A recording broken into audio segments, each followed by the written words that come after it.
Mel's Bowl by the Bay here in Alameda, California. What a live, exciting crowd here, ready for the finals of the AC-Delco Classic. Beautiful trophy at stake, $23,000 to the winner. Our second stop on the 1983 Professional Bowlers Tour telecast. We're happy to be here, and I'm pleased again to bring in my colleague who knows all about the field, Nelson Burton Jr. Bo. Thank you, Chris. Great field here today for the finals of the AC-Delco Classic. This is their second time with the Pro Bowlers Tour. Chris, the field is a diversified field. We have two former champions, although they're not eligible for the Firestone yet. But in the first match, we have an exciting player. Phil Ringener is the hardest thrower I've ever seen make the championship round. He'll be going against Butch Soper, a veteran. The winner of that goes against Charlie Tapp. Had a great year in 1982, but he failed to win a tournament. In the semifinal match, we got my old buddy, Palmer Falgren, the hard worker from Boca Raton. Your protege. Well, if he wins, he's my protege. Okay. Good boy. And in the final match, Toby Contreras, a name I had never heard before this week, and nobody else had, and he came out here and took this field by storm, and the crowd. He is fantastic. He reminds me of Marshall Holman when he first came on the tour. He turns them on. He's going to be tough to beat. What about the lane conditions? Today, I think we have ideal lane conditions. Last week, we saw a very slick condition in the Miller Classic, low scores. In the AC-Delco finals today, I think we'll have some real high scores, some real good pin action. See you in a bit. All right, Chris. Bo Burton. Okay, stay tuned for an exciting afternoon from Alameda, California. ABC Sports presents the Professional Bowlers Tour. We're live from Alameda, California, where 9 years ago, Jim Stefanich bowled a perfect 300 game. The last 300 game bowled in a final round on television. Here's his 12th and final strike. Stefanich, the newest member of the PBA Hall of Fame.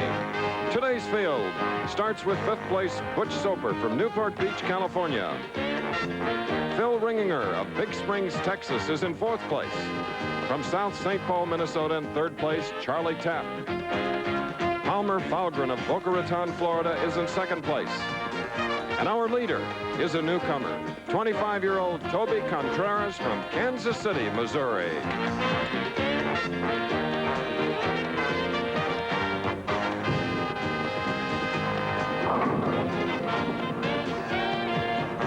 So we're ready for that first match. Live coverage, ABC Sports, Butch Soper and Phil Ringener, the 24-year-old from Big Spring, Texas, with a heavy accent. Should he win? We have time for a presentation. You'll see what I mean. Only 5 feet 6 inches tall on the left. Butch Soper, 33. In the 4th position, Phil Ringener, Bo, will shoot first, and as you indicated, he is a hard thrower. Flamethrower, and if he gets hot, he can really move the pins. There was a very high hit, leaving the 3-6 on the left lane of our championship pair. He must keep that speed up, Chris. We watched him make a real good charge for the championship round last night, and he throws real hard. If he eases up in his speed, the ball will run wild.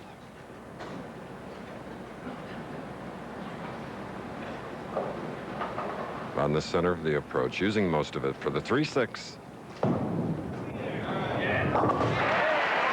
with a lot of speed, it's a mark, a spare for Ringener in the 1st. Now we get a look at Butch Soper, 5'6", 140 pounds. And he really uses the approach. He's got his left heel practically off of it. Now to the line, first shot. Oh, crossing over. And now we get a chance to see how a split might be converted, 310.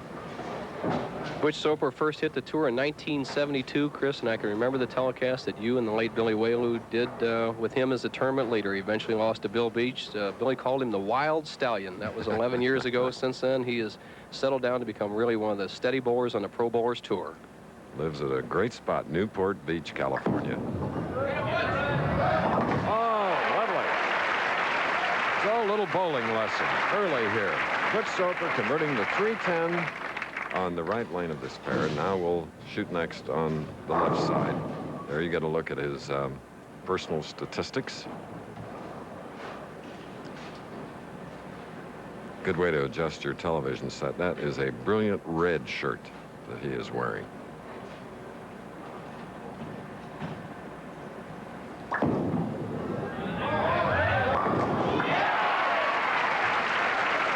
strike of the first match. Let's check the pinfall on that last shot. The outside line. See, Butch is out about the 5th board from the right-hand channel, and the ball breaks very sharply in the 6, drives in the 10. Right up. That's the sideboard, nudges out the 10. That's that extreme outside angle and the 3-pound, 4-ounce wood that we're bowling against today. Ringener. Hanging near the channel and hooking in. Matching the strike of Soper in the 2nd frame of our first match. The winner to meet big, tall Charlie Tapp from South St. Paul, Minnesota. And the winner of that game will meet Palmer Falgren of Boca Raton. And then Toby Contreras, the tournament leader, non-winner, will wait for the winner of the semifinal. Hoping to double now, the 24-year-old from Big Spring.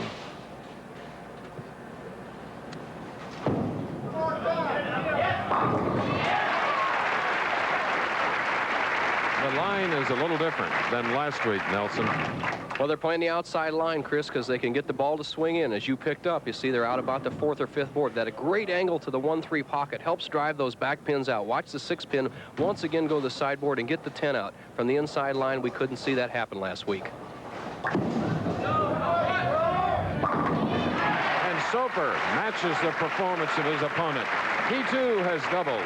Strikes in the 2nd and 3rd frame, so it's all even. What a first match. The championship pair at Mel's Alameda Bowl, 29 and 30. The left lane hooks a little less than the right lane. The players seem to like the left lane the best. Once again, the pin carry is sensational. If they can keep the ball in the pocket from that outside line, big scores.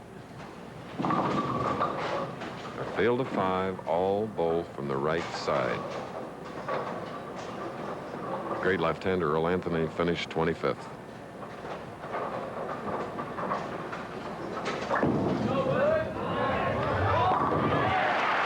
Three-bagger. And the game is on here in Alameda, California.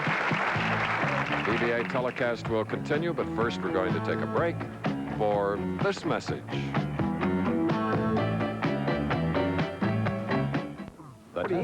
On ABC. Yes, a week from today, we moved to the desert in Las Vegas to Joe Kelly's Showboat Lanes, and what an establishment and what an event.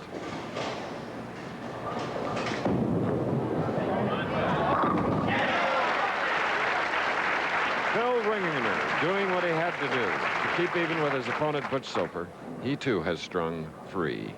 That last strike coming in the 4th, so the match again is all even. Ringener, who coaches Little League Baseball in the summertime, move to the left.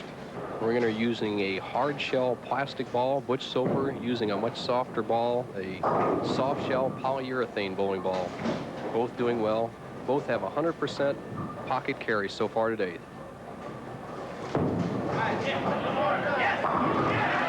Four-bagger for Ringener. That's a great performance for this 24-year-old because it's his first championship round appearance of his career. Not so for Butch Soper, who has 1 PBA title. Looking for his first money of 1983. Well, he'll get it today. Least he can earn is $5,000 should he lose here, but he's got a 3-bagger. Now he needs a strike to stay even. Oh, is that a line to the pocket?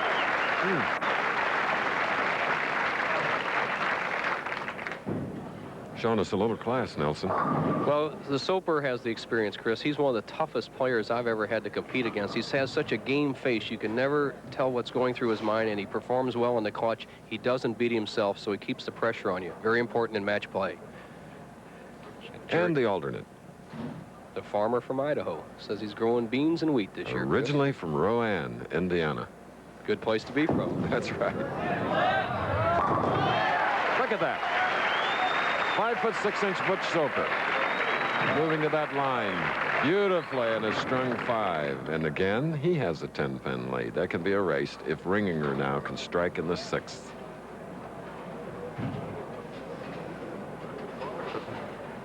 So Charlie Tapp, who will meet the winner, is taking notice of tremendous performance by these 2 pros here in the first match live from Alameda, California.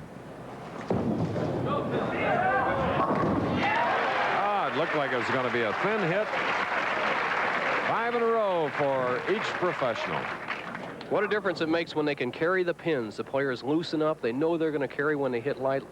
Again, in the Miller Classic last week, we saw a lot of balls in the pocket, but they didn't have the surface friction and tension that the ball has going in the pocket this week. Tremendous amount of strikes. Both players have strung 5 in a row. They're all even. Ringener, whom we said started bowling at 6, works in his mother's bowling center in Big Spring, Texas.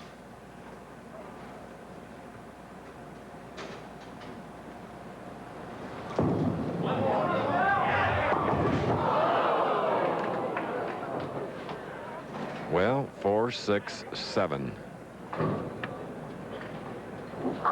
Ringener's string has ended. Coming in the 7th frame of this first match. Just go for the 2. 1,001 shot for the pros. Got to go for the pin count.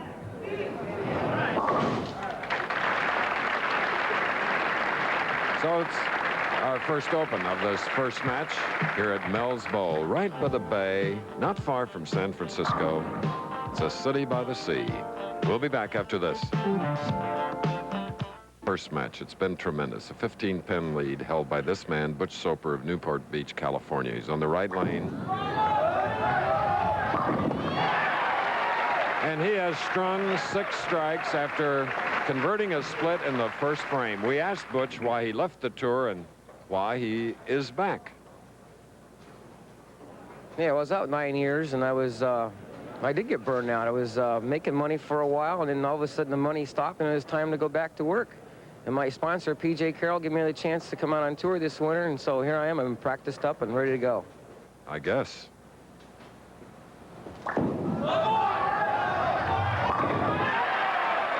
Now 7 strikes in a row. But remember, he marked with a spare, converting a split in the first frame. Ringener at a 225 pace has a possible 255. Soper right now going at a 259 pace. Ringener has to put it together. You have to attack when the scores are high. This 24-year-old finished 15th in this event last year. Left a 4-pin. Couldn't trip it. He's kept it in play all but 2 shots, and both of those shots, he eased up on the speed and the ball ran high. There's no what we call hold area where you can pull the ball and have it settle in the pocket, but if you keep the speed up, it'll swing back from that outside line. Good carry. That's the first ball that entered the pocket that did not strike today. Total prize money in the AC-Delco Classic, $135,000, 23 to the winner, 12 for second. And a spare now in the 8th frame for Ringener, averaging 203 on this championship pair. Soper had 213. There you see the situation. A 35-pin lead by Soper. Charlie Tapp, who will meet the winner, keeps warming up to the right, causing the sound of the pins falling that you hear occasionally here on our telecast. Must-strike situation for Phil Ringener. Still possible 245.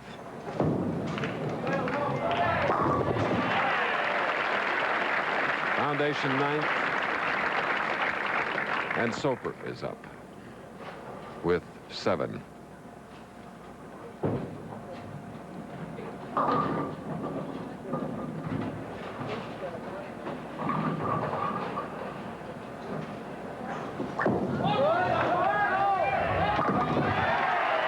Make it 8 in a row. When you're hot, you're hot. It's just a matter of how much he can get. He's in the 260s. If he strikes out, a possible 290 game for Butch Soper. What amazing turnaround from last week when these players get loosened up. I think the second week out in the tour helps them all acclimate. What scoring? Look at that, a 45-pin lead.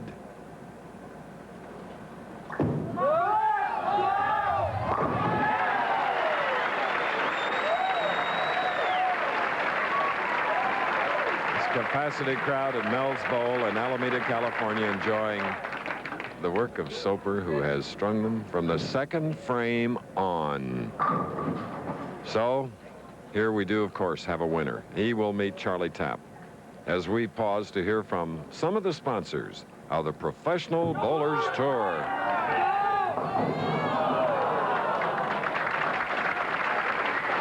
Be in the 270s, Chris.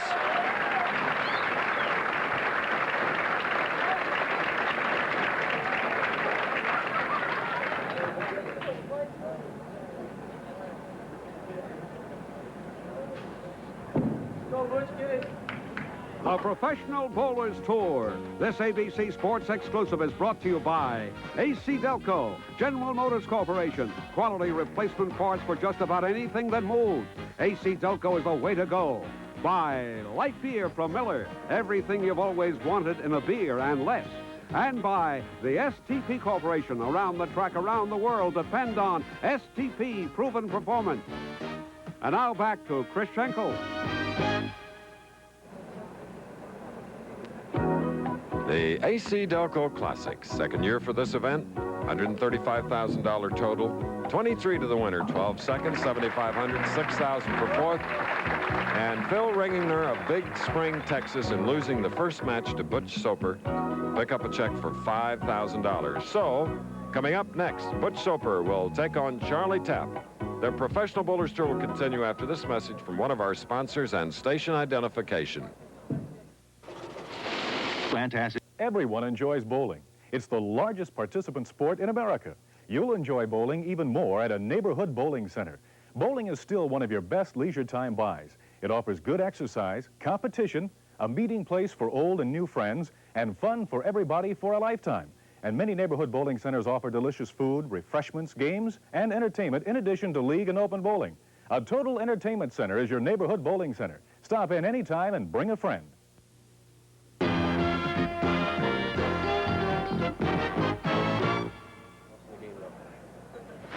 With 9 strikes here in Alameda, California, Butch Soper has defeated Phil Ringener 279 to Ringener's 225, and he had 7 strikes.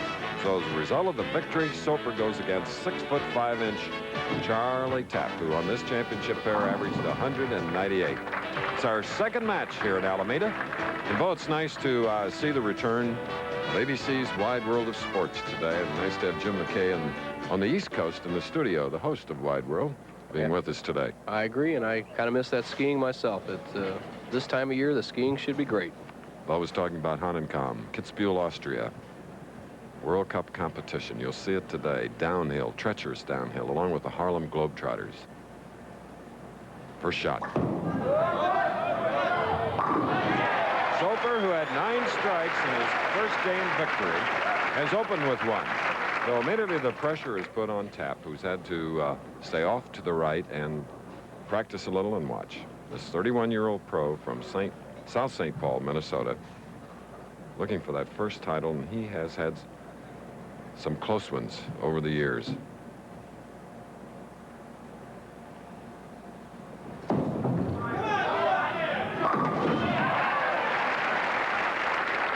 That will relieve some of the tension, and there's plenty of it there on the approaches. Show how ideal these lane conditions are, Chris. Charlie Tapp, by contrast, is playing the inside line in the track area between the second and third arrows on both of these lanes. Butch Soper, naturally, we saw, is playing the extreme outside line. Both of them are effective. I really think that Tapp has the best shot to the pocket. Let's see what happens. He definitely, I don't think, will carry as well as Soper. Let's see if we can keep it together. 200-pounder with his second shot.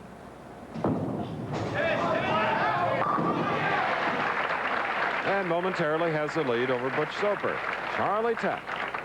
Soper, as you'll recall, opened with a strike in the first after 9 in his victory in the first game over Ringener, 279 to 225.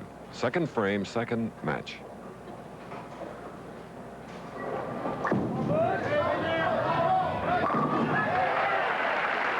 Well, much to the pleasure of the founder of the PBA, Akron's own Eddie Elias. Sure has a nice haircut. Look at that. Doesn't he, though? Yeah. Cost him $60 yesterday.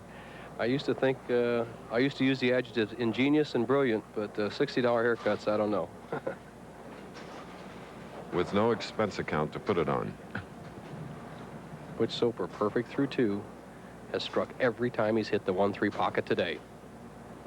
Oh, a high hit, and he gets them all. Three-bagger for Butch Soper. We're live in Alameda. Watch the left side of your screen, the 4 and 7. The ball hits high, Chris, and packs the 4-7 straight back. The 2-pin goes to the sideboard and drives both the 4 and 7 back from that extreme outside line. Soper's got it going. A baseball glove with the fingers cut out because of a very sensitive right hand, Charlie Tapp.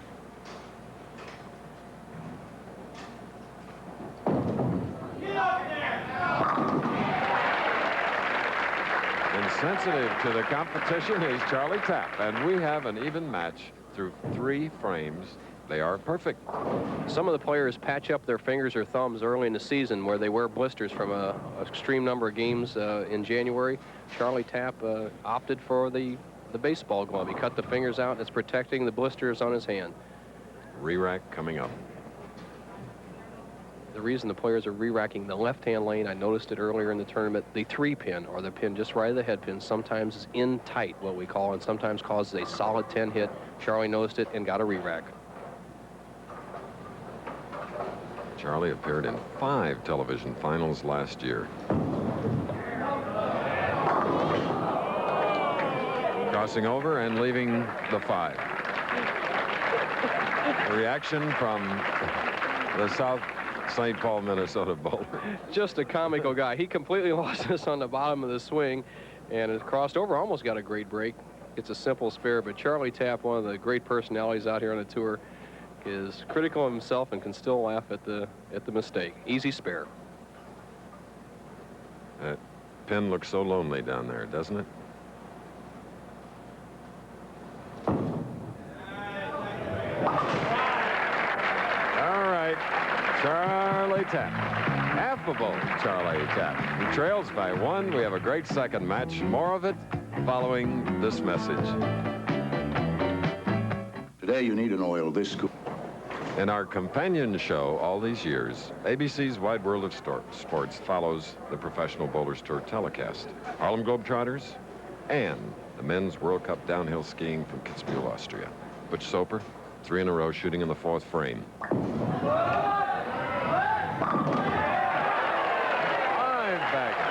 9 in his first game. Winning at 279 to 225, and now 4. Versatile Butch Soper. Chris, I've seen him play the big hook. I've seen him throw it straight. He learned to bowl years ago when lanes were quite a bit tougher and you had to have just one hard rubber ball. He's learned all the shots. He's taking advantage of it today. Perfect through 4 frames.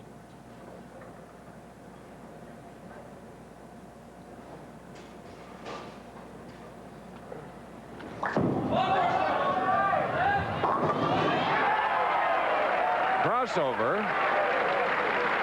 Gets them all. 5-bagger. Perfection.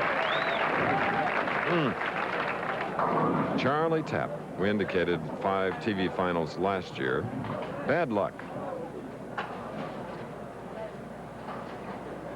Placed second to Earl Anthony in the PBA National Championship. He was second in last year's AC-Delco Classic. 3rd in the Denver Open. 4th in Houston. 5th at the Showboat, where we go next week. And some of the scores they shot against Charlie last year, he had a 290 and a 258 shot against him. He's bringing out the best in everybody. Bracken is striking ways, open with 3, marked with a spare, and now another strike. What changes, we asked him, had he made to improve his game? When I first came out on tour, I found out exactly how much I didn't know about the game of bowling. And thanks to my friends Tom Baker and Joe Hutchinson, they helped me with my hand positions, and to my coach Jerry Ernster back home, he helped me to hold the ball a little bit lower and swing the ball before I start my approach, and that seems to have made the difference.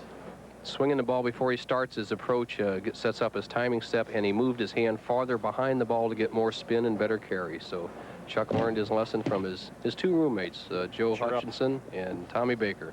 There was some movement off to his right, which broke his concentration for the moment, and wisely, he just backed off.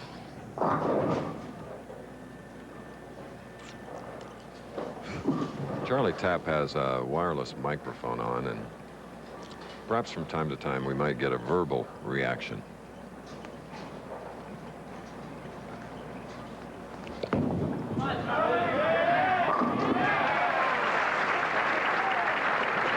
that's exactly what Tapp has to do against Butch Soper. Soper with 5 in a row, now shooting in the 6th frame, the halfway point. Our second match, the winner to meet Palmer Falgren, and then the winner of that semifinal to meet the tournament leader, Toby Contreras.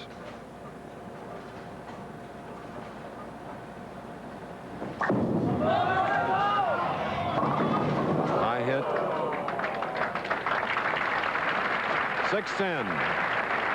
Let's get a replay on a profile move of Soper. Soper is short, is at 5'6", but he can get away with this stiff leg at the foul line. Watch his left leg as he comes through. Good eye, approach, speed. The left leg is a little stiff. He releases the ball, and then he turns his left foot. If you happen to turn it before you release the ball, you have an inaccurate shot. This man does it so well. So Butch has marked all the way. In his first match, converted a 3-10. And now, of course, getting the 6-10 on the right lane. 9-pin lead, Soper. Charlie Tapp using that bubble gum to take off some of the tension. So what Soper has to watch for, Chris, is the lanes that will start hooking more this week. As we saw him get slicker last week, they'll hook more this week. He's got to make the move with the speed and the ball. Okay. A little falling apart here now. 1, 2, 10. He's had 3 shots so far in the 2 matches where he lost the ball and dropped it. This time he missed to the right, didn't get the break, left the washout 1, 2, 10. The other 2 times he pulled the ball and it's set right in the pocket where good breaks. He has a tough spare in front of him. Very important one. 7th frame. So his first open of the afternoon, Newport Beach's Butch Soper. Now he trails by 5 against Charlie Tapp. More of the second match in the AC-Delco Classic soon. These days, it's excuse. A great number of nifty guys, members of the PBA, and here's one of them, Palmer Falgren. He's going to meet the winner of this match. He's tough. They used to call him the Tough Tiger. Just going to bowl 4 tournaments this winter, and he's in shape. Runs in his pro shop in Boca Raton. But now Charlie Tapp has a 5-pin lead. Double working could extend to 15 in the 7th frame. It's on the right lane of this pair.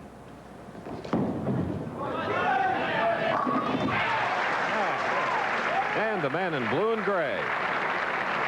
He strung 3, then marked with a spare. Now has the 3-bagger up here. So he'll get ready to shoot in the 8th frame. Tall and lanky. Charlie Tapp bowled as an amateur, Chris, until he was 27 years old. Bowled on 3 state championship teams in Minnesota. And the reason he didn't start the tour, he was a drag racer. Got involved in drag racing for a number of years and just said it was too expensive. And at 6'5", never played basketball. Needless to say, you always think of that. But he said he got all his height in his senior year of high school and was too awkward and clumsy. Right there. Well, you heard him say right there. 4 in a row. Increases his lead now to 25 pins against Butch Soper, who opened with 5, then marked with a spare, an open frame. Let's see if he can come back in the 8th.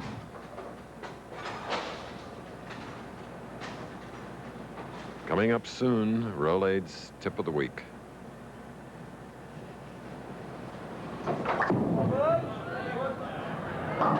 Sliding by. 1, 2, 8, 10.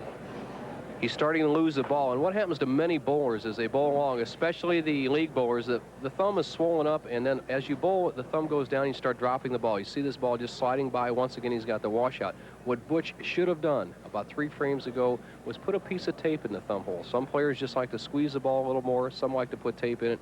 I'm sure Butch would have opted for the tape if he had a chance, but he didn't have any down there.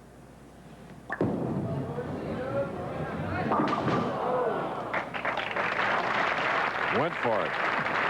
Back-to-back open frames. Disaster in bowling. Soper going for the washout. Should have tried to hit over in the 1-2 area and drive the head pin over into the 10 pin to knock out the spare. But the ball went too far left, and he didn't get the head pin over to the 10. The artwork was done by Burton. Pretty good with that telestrator. Thanks, partner. Ah, that's more like it.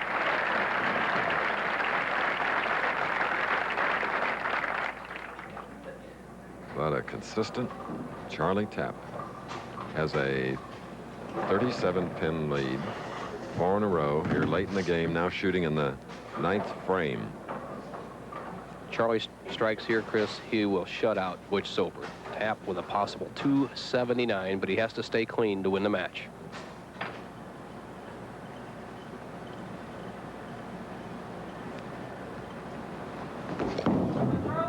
Good night, Irene. Good night, Irene. That Irene was named Butch Soper on that shot. Charlie Tapp aggressive. Remember him tentative when he used to come out here, Chris, and took a back seat to everybody and let him put the pressure on him. Charlie is going out, and he is aggressive. He's bowling better than ever. Possible 279. Soper knows what's happened. Butch can still shoot a 232, but it's not going to be enough in this game. Butch with the 279 in his victory in the first match against Ringener.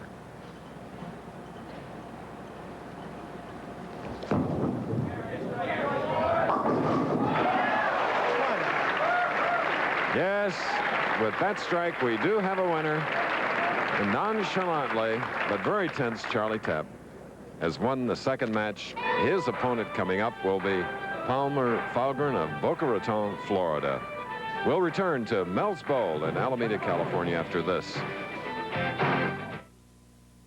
What she got and got a lot of, lots of hair from Prell. Lots of fullness, lots of thickness, lots of hair from Prell. Goodbye limp, goodbye flat, got lots of this and lots of that. Got lots of hair from Prell. A little Prell leaves you looking like you got lots of rich, lots of thick, lots of full. Thanks a lot, sir. Get the hair that's got a lot of, get lots of hair from Prell. As morning freshness blankets the Thompsons' new house, a grungy film blankets their mouths. They awake to the worst breath of the day. Morning. Scope? Mine works. Can't you tell? Yeah, you've just turned morning breath into medicine breath. Scope leaves your breath minty fresh. Here. Feels like it's working. Uh-huh. New bathroom, new mouthwash. Morning. Scope fights bad breath, doesn't give medicine breath. Poor starts, stalling, gas line freeze. Plain gas line antifreeze often isn't enough. Get STP gas treatment. It works 3 ways to tune up your gas. STP gas treatment surrounds water and removes it. Unlike plain gas antifreeze, it also helps clear the entire fuel system and cleans the carburetor for better mileage. Satisfaction guaranteed. Don't get stopped cold. Use STP gas treatment regularly and tune up your gas. The Harlem Globetrotters return to the Big Apple, and New York will never be the same. Plus, skiers attack the world's most treacherous downhill run. Another great opening, the season premiere of ABC's Wide World of Sports. That's right, next, ABC's Wide World of Sports. Meantime, great action here at Mel's Bowl in Alameda, California. 2 matches, 2 winners. Tapp coming up with a big 279 to oust Soper, who gets $6,000. Soper with a 212. See a variety of speed in the action today, as we do each week on our telecasts. Nelson Burton Jr. in the Rolade's Tip of the Week talks about controlling speed to adjust to the conditions of the lanes. It's a good tip. Watch and listen. Here it comes, the Rolade Tip of the Week.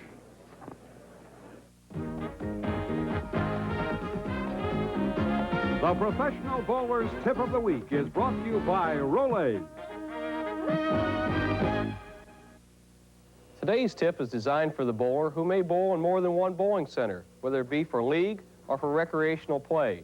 And in doing so, he's bound to run into various bowling conditions, either hooking lanes or very slick lanes. Now, you can adjust by changing your bowling ball or by moving on the approach, but the simplest way is by varying your speed.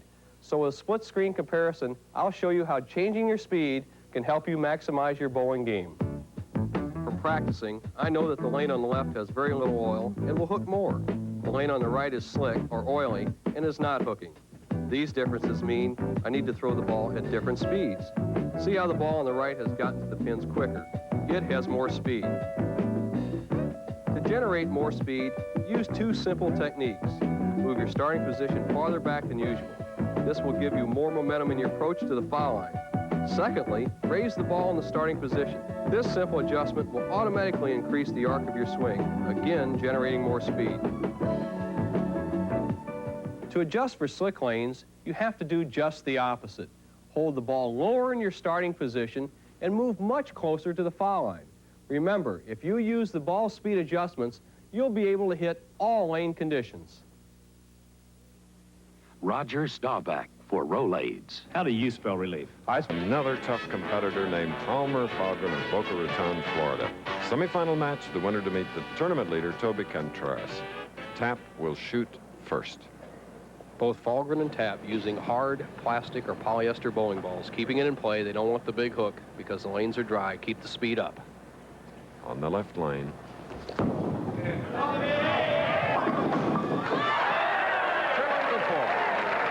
Hey, Bo, that's one way to do it, isn't it?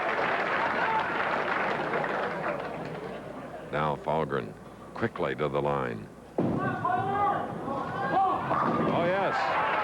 It's all even after one frame. Palmer Falgren, 2 PBA titles. He's 31 years old, 6'2", 175. Psychology of match play. Palmer Falgren knows that Charlie Tapp likes to bowl very slow and deliberate. Palmer is bowling fast. Make him get out of his normal pace. It's a good rhythm. Palmer has 11 years experience out here. He's going to use it all in this match. Winner of the True Value Open.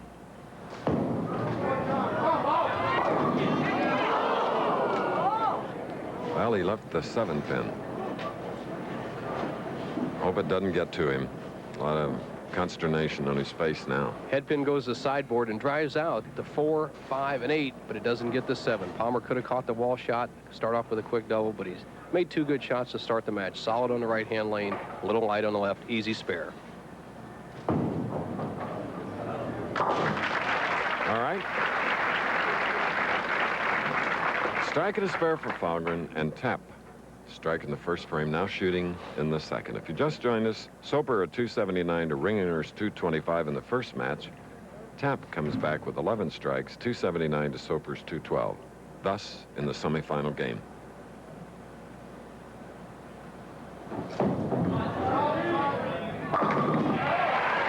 Big double. In profile, a replay of Tapp.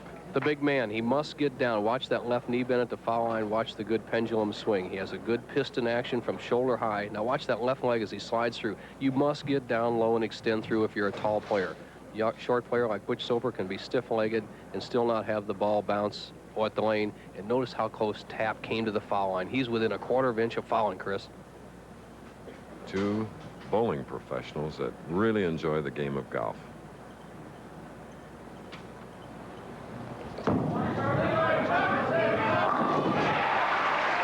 Make it a 3-bagger. Nikki Gianolis, the Woman Bowler of the Year 1982. If you haven't seen the Pro Bowlers Women Tour, go out and watch these young ladies. They are something. This girl really has it. Third frame. It didn't come up, leaving the 2-5-8. The dinner bucket without the 4-pin. Once again, the head pin does most of the action. Goes to the sideboard as the ball slides by and drives out the 4 and the 7. Didn't get the 2, 5, and 8. Tough spare cross lane. Has to concentrate on getting the 8-pin out and still avoid the chop. Oh. A little tentative at the line, waiting for the result. Palmer Falgren marking with a spare in the 3rd frame. There he is, 13 years a member of the PBA with 2 titles, but has to re-qualify for the Firestone. 2 of the players have won before. Soper and Falgren have both won titles, but they dropped off the tour for Palmer to start his business. Soper just to get going again, and they must re-qualify for the Firestone. That's what Palmer was looking for.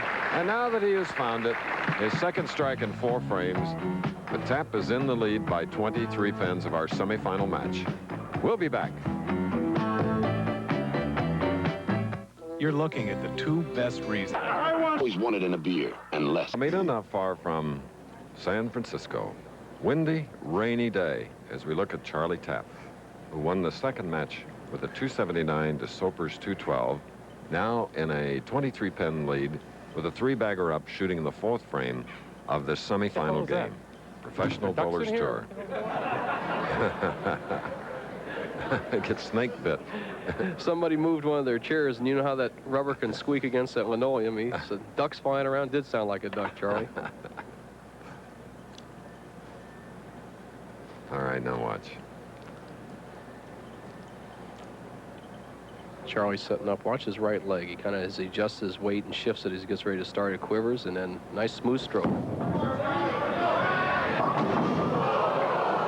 there and wait and throw the damn ball. Okay, a 4-6-7. Chris, and on the 4-6-7, you just don't want to go for it. It's about 1,000 to 1, and he has to just go for the pin count. Charlie, being a smart player, especially with a double working, will just go for the 4-7, not try to slide it over. Look at that 10th appearance in a championship round, yet to win. Palmer Falgren, 2 wins.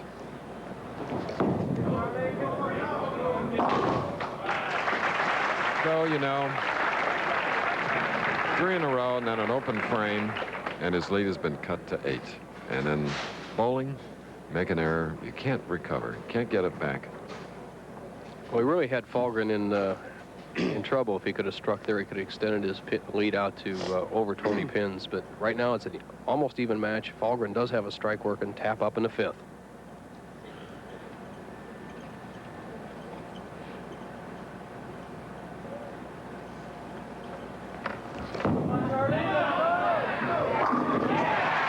Ah, yes. Big strike in the 5th frame for Tapp. And here's Falgren now, who can take the lead with a strike. 5th frame.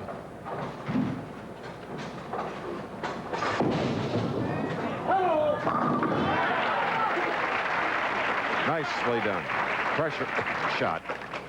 He's settled down now. The first couple of frames, Chris, you could see his backswing come behind his back, a little loop in his swing, and he tried to pull it through, and it slid by the head pin. Palmer adjusted, kept the swing disciplined behind his back, made a beautiful stroke to take the lead by 2. His father, Colonel Falgren, and Mother Sue have been down here all week from Sacramento rooting him on, plus a big contingent of Sacramento bowling fans. And wife Lisa back on the East Coast. And there is Colonel Falgren and Sue Falgren on the right. Look at Dad. He's uptight. Beautiful release. A stylish professional. Parented by these 2 nice people. They drive a motorhome around and try to watch Palmer bowl in every tournament that he participates in. This year, just 4 or 5 on a part-time basis. Now, Charlie has a big shot, trailing by 12. Strike up in the 5th, shooting in the 6th. Semifinal match. The winner to meet, Toby Contreras.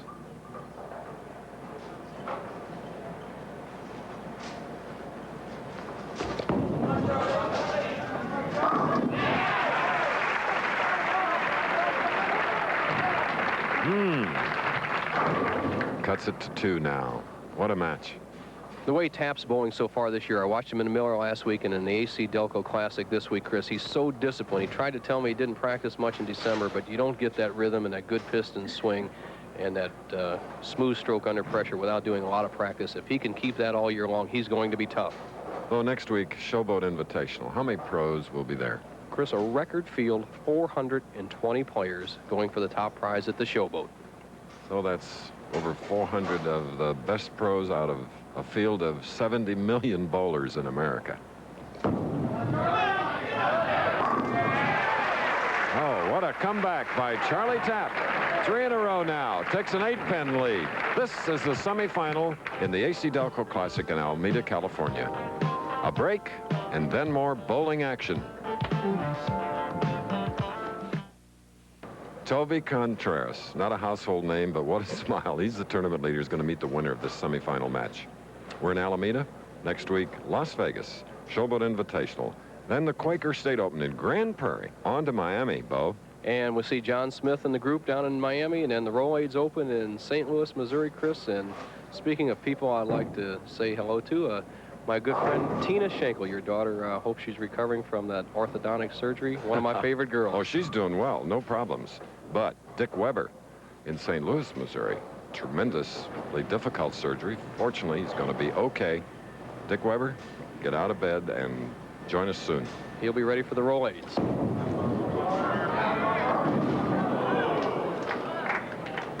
Palmer Falgren wanted them all, leaves the 2. Palmer just missed to the right. He analyzed that stroke. He was trying to hit about the 8th board out there. He hit the 7th. The ball went wide. Almost leaves the 210. The ball nicks the head pin, and we call that the PBA washout. The 210 or the 2810 gets a break, has an easy spare. Palmer, if he converts this, will be trailing by 9 pins. And it's getting late in the match, the semifinal. His parents watching. And this is the big pivotal match, because if you get into the final match, the least you can earn is $12,000. If you can win it, $23,000. There you see his career earnings. Not too bad for a protege, Bo. Almost $250,000, but has a good business going. I think he's happy with what he's doing. Bowling part-time, he's bowling better than ever. Still has a chance to win this match.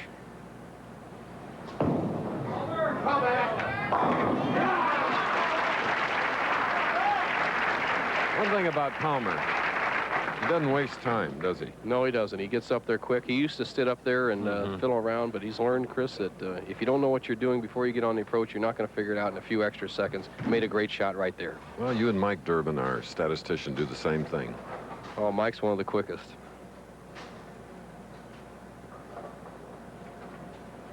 Tapp has a 3-bagger, 8th frame.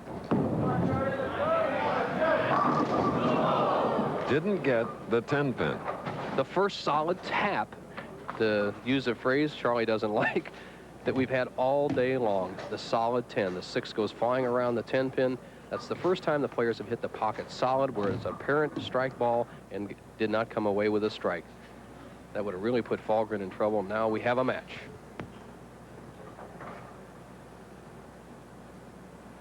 He's way over, practically leaning against the approach. Cross lane now for the 10.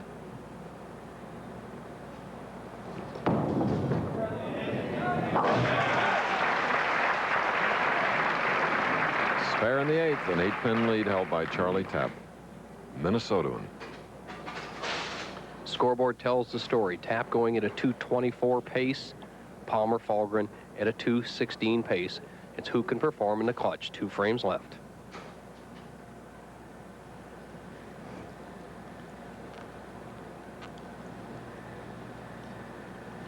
What a story in the 4 and 5 record. 2nd, 3rd, 4th, just couldn't get the victory.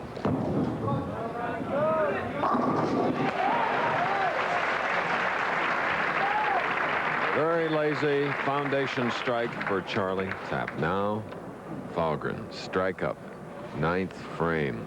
Is this a big one, Bo? To take the lead, Palmer can put the pressure on Charlie Tapp. Needs this to take a 2-pin lead.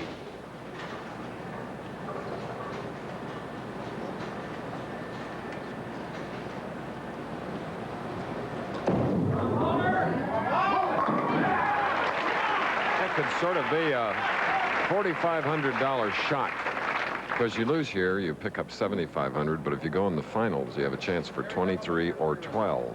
Look at that, 2 pins, and here we are in that final frame, Nelson. Palmer's at his best, Chris, when his back is to the wall. He is a very funny personality. When he has no chance, he kind of throws in the towel. When he's leading, he gets lackadaisical, as he was in this tournament. But when he's pushed hard enough, the best comes out in Falgren. Right now, he can take a 12-pin lead by extending that double to a turkey, 10th frame. You remember, he competed in only 3 events last year, best finish being 11th in the national championship in Toledo.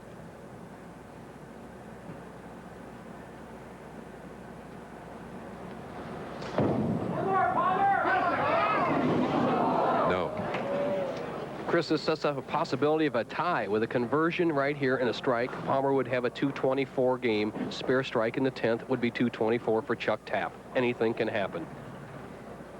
But they're sitting right in position for a tie match, which would initiate a 2-frame 9th and 10th roll-off.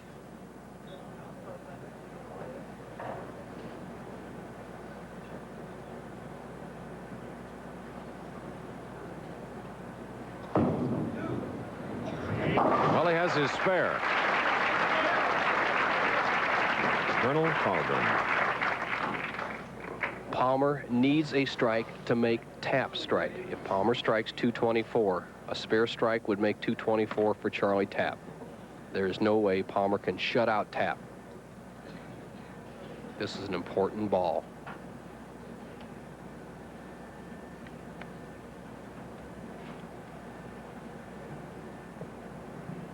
Smart move, getting his thoughts together, plus making Charlie Tapp wait a little bit in a crucial situation.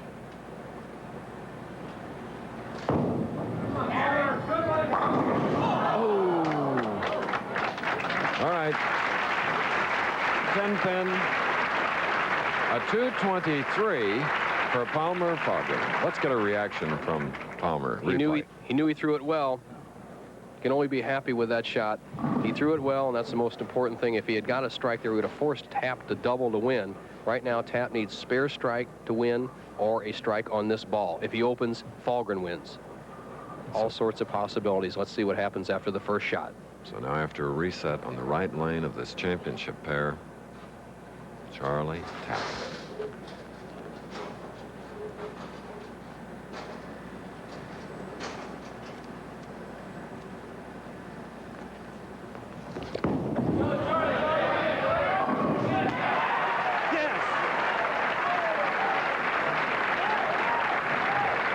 Charlie Tapp with a big previous game, shooting a 279 against Butch Soper's 212. Here against Palmer Falgren's 223. Charlie Tapp got tapped in the 8th frame where he could have put Falgren out of the woods. There in the 10th, in the most crucial situation of the match, he got his best break of the day. He tripped the 4-pin out with a 2-pin. All he needs is a good count, and he'll go on to meet Toby Contreras. What an exciting young man coming up in the next match.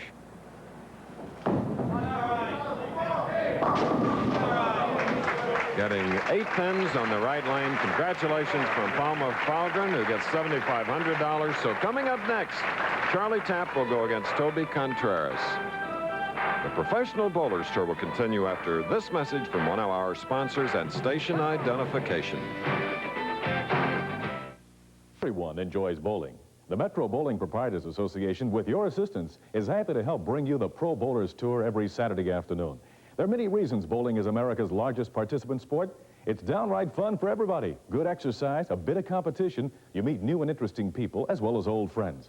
Many neighborhood bowling centers offer delicious food, refreshments, games, and entertainment in addition to league and open bowling.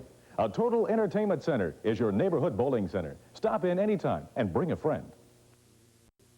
Control, and of course we'll be returning to the bowling in just a minute or so. Thank you very much, Jim, bringing us up to date on the Indians finally defeating the Cowboys. Okay, and the other results. Here, we have had a great afternoon. We hope you've enjoyed it. Look at the results.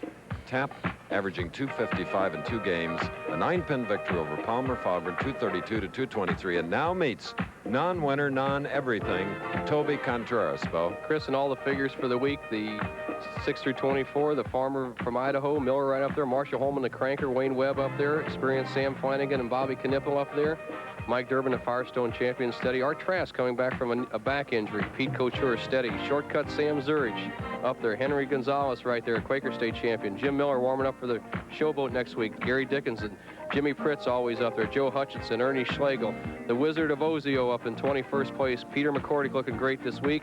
Dale Eagle up there, and Tommy Baker, Dapper Tom, Rop out in the top 24. What a group. And here we go now with the final match. 2 professionals, 2 non-winners, bowling for a total of $35,000. And Nelson, this is quite a story.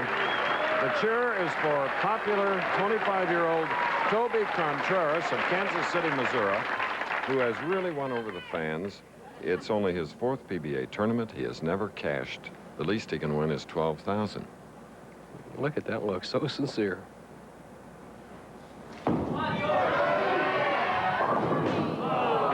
Smooth, but left the 2-5. Contreras light on his first hit. Same thing that happened to Falgren. Headpin goes to sideboard. There's a 2, 4, 5, 7 standing. The headpin knocks out the 1, 4, and 8.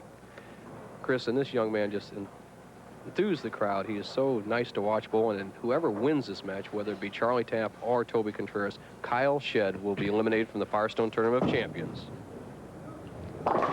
So Toby Contreras plugs himself. Oh, he's got it all. Anyway, after the first round in this AC-Delco Classic, he stood 57th, went on to become the tournament leader. And did it in grand style. He didn't back in. He charged, and he was tough in the clutch. And so is this man. Won the last 2 games with a 255 average.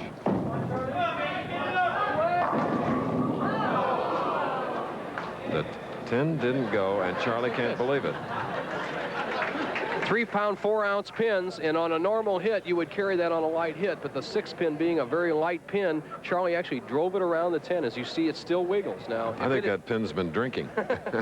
If it had fallen over after the mechanical pin setter had touched it, it would have had to be reset. Charlie, not with a good break to start, needs a spare to stay even. He had to shoot this one before. Way to the left, cross lane, 10-pin. Ooh. Blew it. Missing a spare opening in a match, especially in an inexperienced player like Toby Contreras. What a bad break for Tapp. What a great break for Contreras. Charlie looking down at his hand. Remember, he's got blisters all over that hand, and possibly that glove made it perspire a little bit more, and $23,000 first place all add up to a missed 10-pin. Contreras is in the lead, sitting on the bench.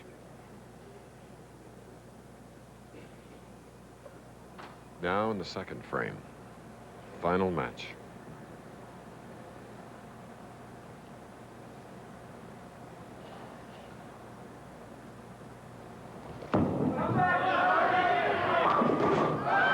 Another 10-pin.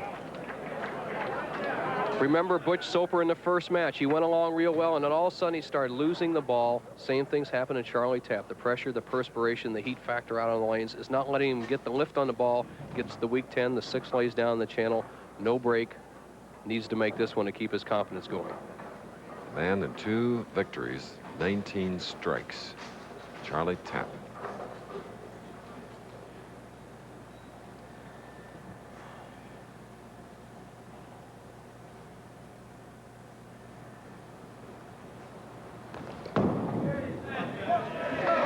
He made sure on the left lane. After blowing it on the right side, first frame, so leading by 11 is Toby Contreras. Music, guitar, piano, ping pong, golf, racquetball. He lists those. And he's a boiler technician. He's hot this week.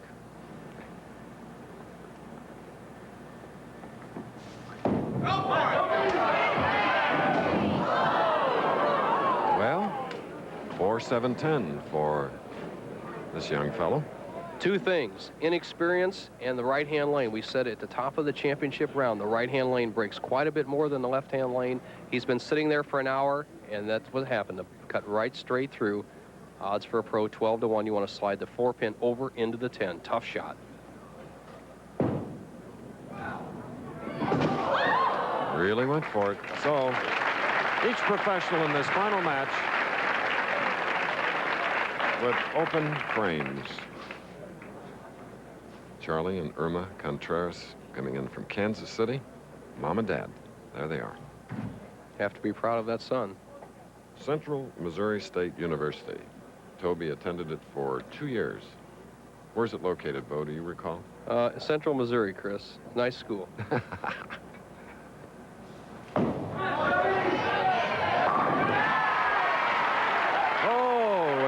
Exuberant reaction. Toby gets his first strike in the 3rd frame of his final game. Watch this reaction. And this is what he captured the crowd with, and the lead with.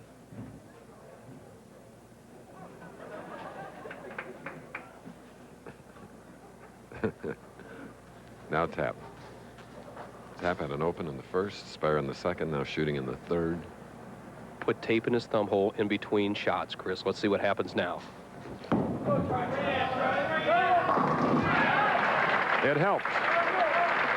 Butch Soper, who probably should have put tape in one of his matches, won the first game 279-225 over Phil Ringener. Excuse me. Then Tapp came back to oust Soper 279-212. Tapp defeating Palmer Falgren by only 9 pins, 232-223. Thus, he is in the final. what kind of tape they use. They can use any white adhesive tape or even black electrical tape, whatever more comfortable, but you must keep the same feel in the thumb. Look at Charlie shaking. He can feel the pressure of the position round and championship match. I hit the 3-6. Charlie just let up on the ball. It's so difficult. That ball can feel like it weighs 100 pounds when you're going for 23,000 and you've never been in the winner's circle. Charlie Tapp has kept his form together almost all the times, Chris, but he has to keep his speed up. If he converts right here, he'll still be leading the match by 4 pins. Last year's AC-Delco Classic, George Pappas beat him with the last 8 of 9 strikes. All right. We're in the final match with 23,000 to the winner, 12,000 to the runner-up. More of this game following this message.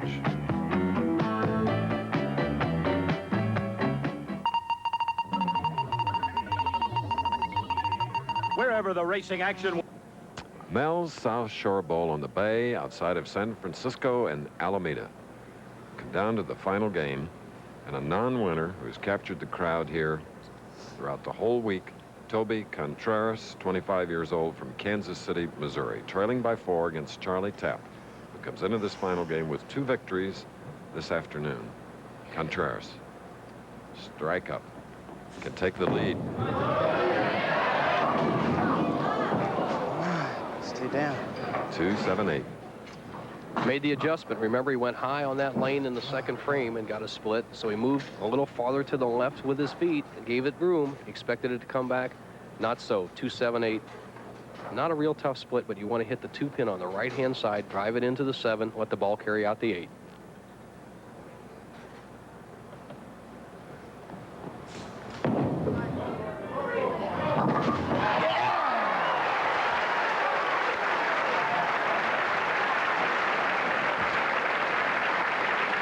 Contreras. You see how he made it, Chris? The ball entered here. The 2-pin went to the sideboard, actually hit the 7 right here, and came over and knocked out the 8. What a nice shot. Good break. Watch the action of the 2-pin. To the sideboard. Mm-hmm. Keeps him in the match. 25-year-old bachelor from Kansas City.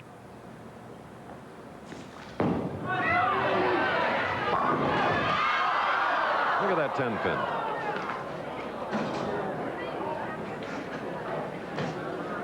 Solid, right in the pocket. This 10-pin needs a sobriety test too, Chris. Solid in the hole, 6 flies right over the top of the 10. Not a good break, but the left-hand lanes Toby is zeroed in on, and as long as he can stay loose and keep it in the pocket, he'll give Charlie Tapp a run for the money. All right.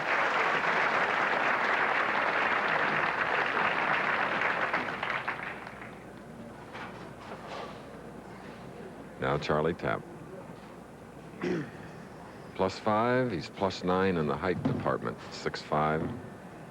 Contreras, 5 feet 8 inches tall. It's one of the great things about bowling. All sizes can do it. Charlie started bowling at the age of 27 on a tour. Toby Contreras started bowling at the age of 7. Charlie with a strike in that 5th frame. And of course, can increase his lead on the left lane with that strike up.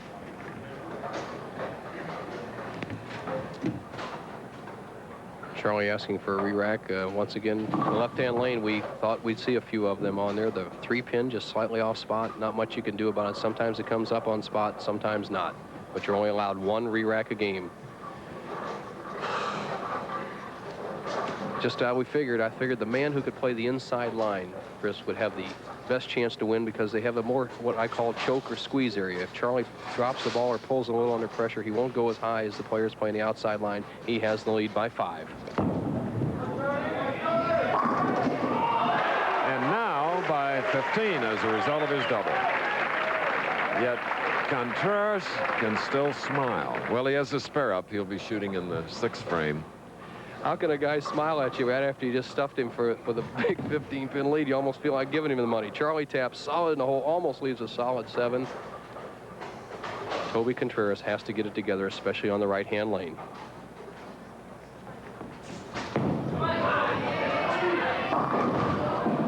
Three, 6-10 for the man who proves that you use less facial muscles to smile than you do frowning. Well, he better convert this as Mom and Dad look on, or I think he'll have trouble smiling even, Chris. 3, 6-10 across lane. He's having trouble with the right-hand lane. He has to use more speed. He's a little slow. The pressure is working on him.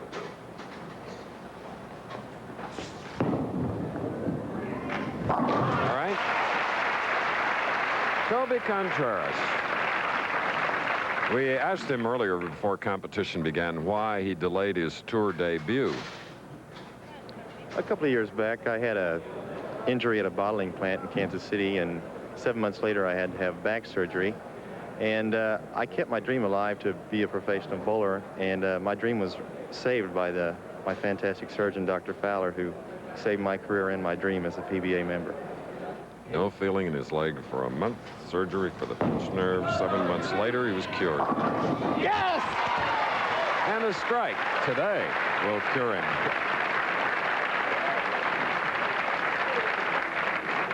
And can he turn the crowd on? He gets a good break, trips the 4-7 out with the 2-pin. And if you notice, before Toby made that shot, he closed his eyes and either said a prayer or went through a mental checklist. Whatever it was, it worked in the 7th. He has a strike up. The Liberace of bowling, Toby Contreras going against Charlie Tapp.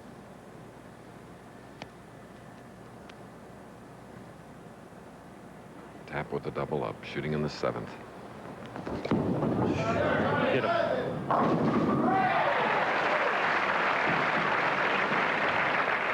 Three in a row.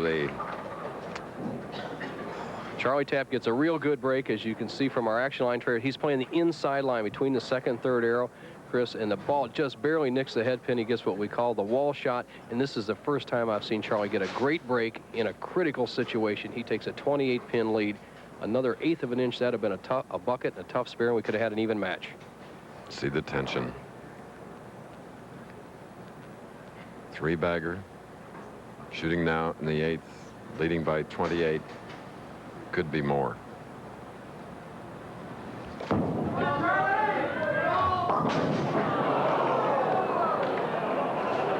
Well, 4, 6, 7, 9, 10. What a turnaround at a point where he could have just put Toby Contreras away. The match opens wide up. Charlie Tapp with a 5-pin split. He's going to try to take the 6-pin and slide it over into the 4-7 area and knock out these 2 pins. The ball will carry out the 6-10. The odds for a professional, 50 to 1.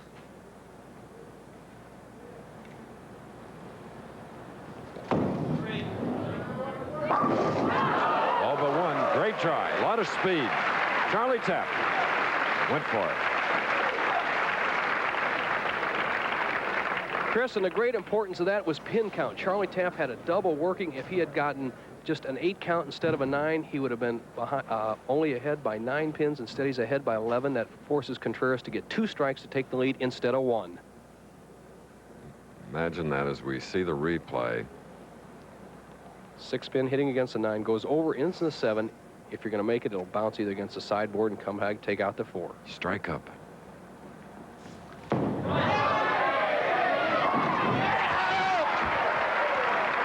And now, 1 bowling pin separates these pros. Contreras with a double. Charlie Tapp, 152 through the 8th. 1 pin. 42 games, 4 days. In fact, for Tony Contreras, it's been 5. He's a rabbit. He has to bowl on Monday to even get to Tuesday. Down to just 2 frames, $23,000, and a ticket to Akron for the Firestone Tournament of Champions.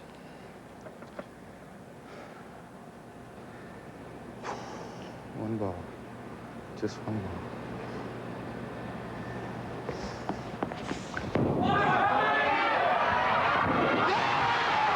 And you heard him. 1 ball.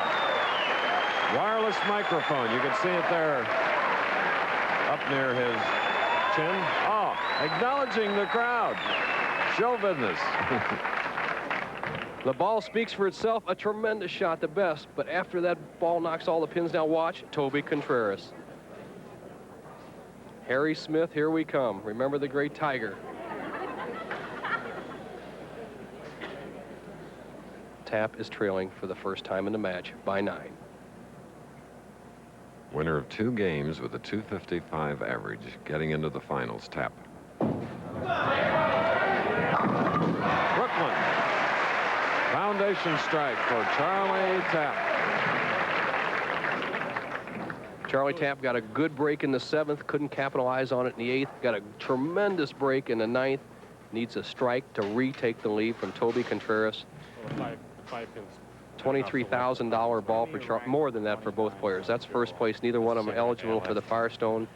It's amazing how those pins don't look quite on spot when you need one shot for $20,000 or more, Chris. Harry Golden, the tournament director, agrees. There he is. Charlie Tapp must strike on this ball to retake the lead.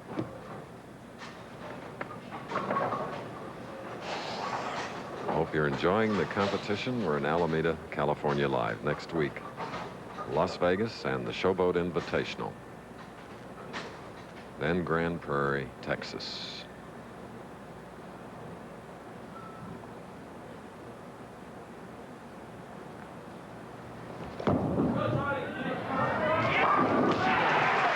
Seesaw battle here in Alameda. Toby checking that overhead score sheet as we replay the reaction of Tapp.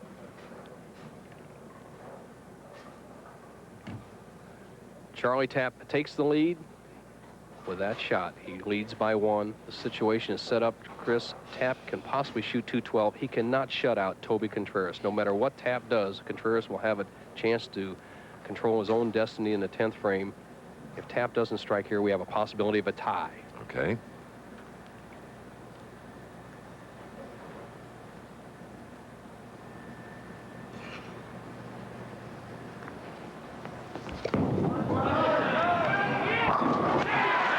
Well, Charlie Tapp has strung 3. Just tremendous pressure, bowling. Pressure. Still one more big shot left. Charlie Tapp with a .212 and a strike on this ball. 9er strike on this ball would force Contreras to get 2 strikes. For Tapp, once again, 9 or a strike on this ball will force Contreras to strike twice.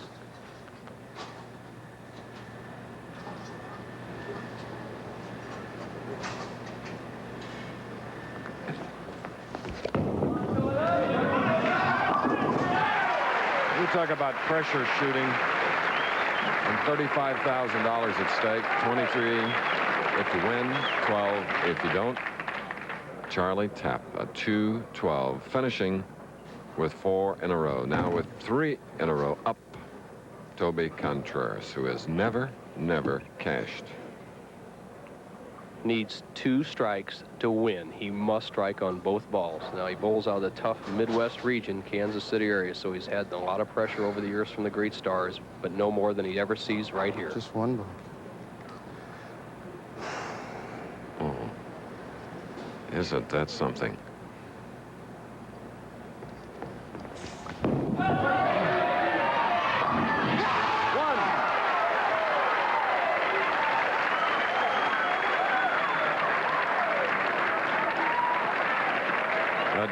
Adrenaline. The youth of America right here. We raise them strong and tough in the United States, and here's living proof right here. He needs 1 strike. Never been in this situation before. Wow, 11,000 on this ball, but much more to this young man. A trip to Firestone, it all rides, a whole career. And Tapp, who has been 2nd, 3rd, and 4th so often, has finished with a .212, bowling 4 in a row. Now with 4 in a row, this shot.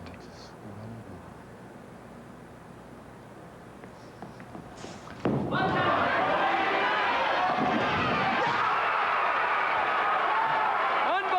Chris. What a shot.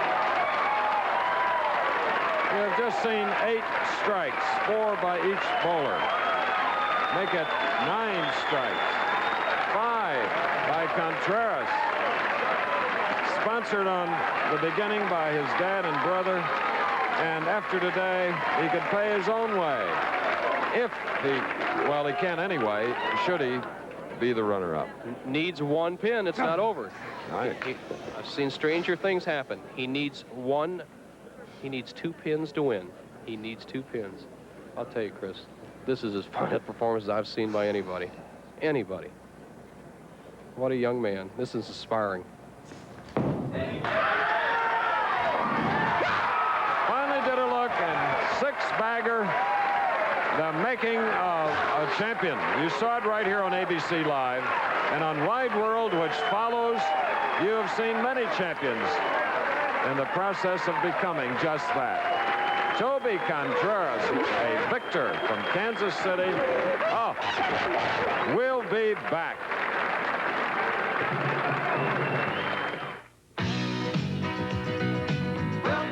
Six in a row, the non-winner Toby Contreras defeats Charlie Tapp 221-212, and a man that really appreciates competition is the General Motors Vice President, executive in charge of General Motors Service Parts Operation, Archie Long there on the right with that magnificent trophy and a check for $23,000. Mom and Dad are there too. Once again, the winner of the AC-Delco Classic, Toby Contreras, 221, Tapp's 212.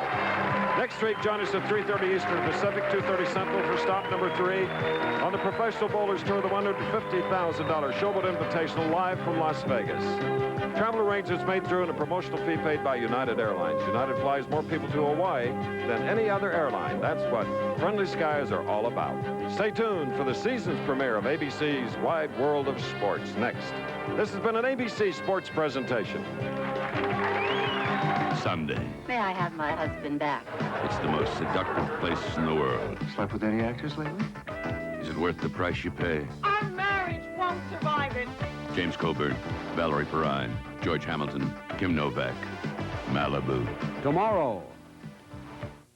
No matter what the season, there's a sport for every Minnesotan. From hockey to baseball, from peewees to pros, you follow the teams and play